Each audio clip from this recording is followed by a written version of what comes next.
नमस्कार, मैं Anita Pangotra, master, government high school Logate, district Kathua से आप सबका हार्दिक अभिनंदन करती हूँ। आज मैं आप सबको एक कहानी सुनाऊंगी जो मेरी खुद की लिखी हुई है और इसका नाम है नई उड़ान। तो इस तरह से है मेरी कहानी। आधी रात के करीब 1:30 बज रहे होंगे। राज अपने ऑफिस से अब घर के लिए निकल रहा था। एकदम से झुंझलाता हुआ अपनी ऑडी में बैठा और तेजी से गाड़ी चलाते हुए अचानक सड़क की एक तरफ रुक गया। अपने आप से ही जैसे नाराज था, खींच के साथ गाड़ी से बाहर निकला और सड़क के किनारे एक लंबी सांस भरता हुआ बैठ गया। सोचने लगा कि आज क्या नहीं है उसके पास। लाखों की आय वाली नौकरी, ऐशो आराम, नौकर चाकर, क्या नहीं है। फिर भी जीवन में अजीब सा खालीपन है, जैसे अभी भी संतुष्टि नहीं है। बैठे बैठे अपने अतीत में चला गया, जब एक छोटे से कमरे में जिसकी छत से बरसात का पानी टपकता था और छोटे छोटे बर्तन उन बूंदों के नीचे रख दिए जाते थे। राज और उसकी बहनें पास बैठकर उन बूंदों को बर्तन में जमा होते यूं देखते थे मानो उसमें पानी नहीं सिक्के गिर रहे हों। आपस में होड़ लगी रहती कि किसका बर्तन पहले भरता है। फिर छोटी मोटी नोकझोंक होती, पर बाद में सब पहले जैसा हो जाता। पिता के अभाव में माँ जैसे तैसे घर चला रही थी। एक प्राइवेट बैंक में सफाई और चाय बनाने का काम करती थी। राज बचपन से ही बहुत ज्यादा महत्वाकांक्षी था और पढ़ाई में भी बहुत तेज था। बहनों को भी कुछ ना कुछ सीखने की लगन थी। जब भी राज स्कूल जाता तो सड़क पर गुजरती हुई गाड़ियों पर ही उसकी नजरें टिकी रहती। उसे तो बहुत सी गाड़ियों के मॉडल्स के नाम तक याद हो गए थे। दूर से आती हुई गाड़ी का मॉडल पहले ही पहचान लेता था। घर पर सब थोड़ा जरूर खाते थे, परंतु खुश रहते थे। हर छोटी से छोटी खुशी भी असीम आनंद देती थी। गली मोहल्ले में दोस्तों से भी कभी कभी कहासुनी हो जाती, पर कोई दिल पर नहीं लेता था। कुछ ही पल में फिर सब पहले जैसा हो जाता था।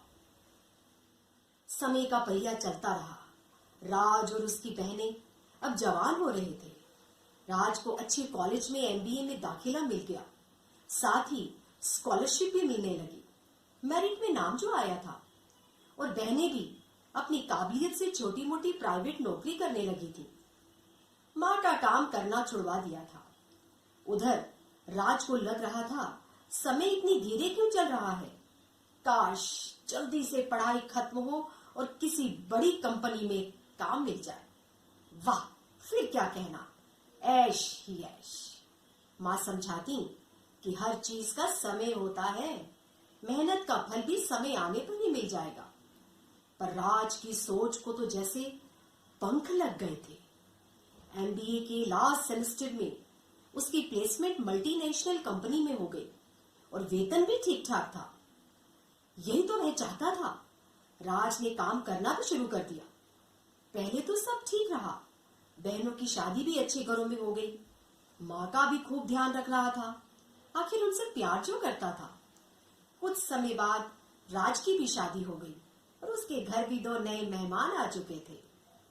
समय के साथ साथ और कंपटीशन बढ़ने के कारण कंपनी वालों की आय पर असर पड़ने लगा था। अतः राज पर और जिम्मेदारियां डाली गई। दिन रात बस काम में ही डूबा रहता। कब दिन चढ़ता कब ढलता कुछ पता ही नहीं चल रहा था। बच्चों से अंतिम बार कब बात हुई याद ही नहीं था। कब तसल्ली से मिलकर खाना खाया था कुछ पता नहीं। बस इसी उधेड़-बुन में पूरी रात निकल गई, जो राज ने सड़क के किनारे ही निकाल दी। उसे लग रहा था सड़क पर बिजली के खंभों पर फैली तारों के भी जाल में जैसे वो फंसता चला जा रहा है। सूर्य की पहली किरण के साथ उसने एक लंबी सांस भरी और उठकर गाड़ी में बैठ अपनी कोठी की ओर बढ़ चला। घर वालों को तो रात रात भर इंतजार करने की पहले ही आदत थी। घर पहुंचते ही सबसे पहले माँ के कमरे में गया और माँ को गले लगाया। उनका हाल जाना। माँ हैरान हो गई। फिर बच्चों के पास गया, उन्हें प्यार किया और कहा, आज हम अब एक साथ नाश्ता करेंगे। पत्नी भी समझ नहीं पा रही थी कि कहीं कोई सपना तो नहीं देख रही। राज समझ गया कि मेरा यह बदला हुआ व्यवहार सबको पच नहीं रहा। खैर, नाश्ते की टेबल पर उसने माँ से कहा कि अब भाग दौड़ बंद। पहले भी तो हम एक कमरे में थोड़ा खाकर जिंदा रहते थे और सबसे बड़ी बात, खुश रहते थे। इसलिए कोई ऐसा काम करूंगा जिसमें परिवार को भी समय दे पाऊं, सबका सुख दुख देख सकूं, महसूस कर सकूं। राज की पत्नी की आंखों में चमक आ गई। बच्चे तो पापा पापा कहते हुए गोद में जा बैठे। मां भी चैन की सांस भर रही थी। परंतु राज की निगाहें दूर गगन में उड़ रहे पक्षियों पर थीं, जैसे अब वो भी एक नई उड़ान के लिए तैयार हो चुका है। धन्यवाद।